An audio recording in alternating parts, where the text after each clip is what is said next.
is not looking at all to get involved in Venezuela, other than he'd like to see something positive happen for Venezuela, and I feel the same way. We want to get some humanitarian aid. Right now people are starving, Trump told reporters on Friday. Trump's reference to Russia's hands-off approach towards Venezuela stands in contrast to insistence by his Secretary of State Mike Pompeo that Russia is part of the problem in Caracas. Pompeo claimed earlier last week that President Nicolás Maduro was about to flee Venezuela until Russia persuaded him to stay. In its description of the Trump-Putin conversation, the Kremlin said Putin stressed the need to respect Venezuelans' right to determine their own future. He told Trump that outside interference in internal affairs and attempts at forceful regime change in Caracas undermine the prospects for a political settlement of the crisis. Trump's statement came shortly after Acting Defense Secretary Patrick Shanahan and other senior officials,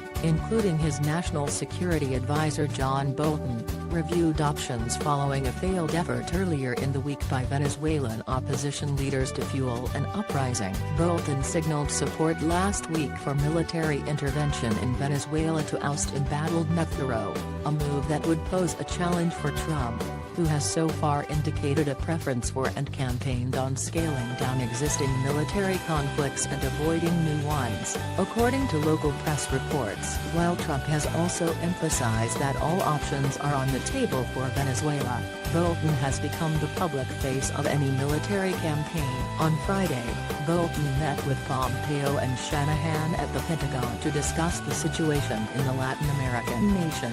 We want as our principal objective the peaceful transfer of power, but I will say again, as the president has said from the outset, all options are on the table, Bolton told reporters outside the White House on Tuesday when the street protests were underway. A day later, Pompeo further told Fox Business Network that if military action is required, that's what the United States will do. Shanahan told reporters on Friday that he, Bolton and Pompeo were briefed that day by U.S. Southern Command Chief Admiral Craig Fowler on his observations in the region. And then we went through a number of the options that we have, Shanahan said. He, however, declined to provide details and gave no indication they made decisions to take any military action. We have a comprehensive set of options tailored to certain conditions, and I'm just going to leave it at that, he said. Pressed to say whether the options include direct military intervention,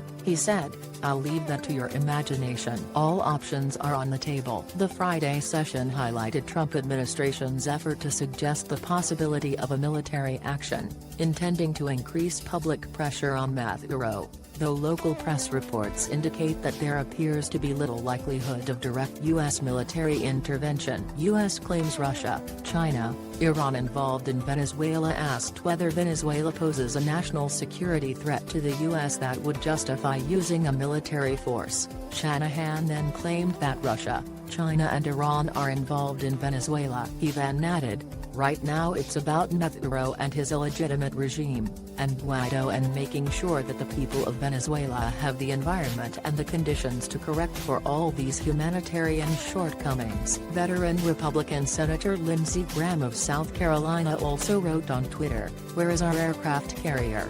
Asked to comment on that suggestion, Shanahan told reporters, "All options would include all." Reacting to the failed U.S.-backed coup in Venezuela, Pompeo told Fox News on Thursday, "The military didn't fracture in the way that we would hope, but it's just a matter of time. It's the case that Maduro may rule for a little while longer, but he's not going to govern. Structurally, there's no way he stays in power. It's time for him to leave, and we need the Cubans and the Russians to follow him out the door." Also attending the Fowler briefing were Director of National Intelligence Dan Coats, Acting White House Chief of Staff Mick Mulvaney, and Marine General Joseph Dunford, Chairman of the Joint Chiefs of Staff.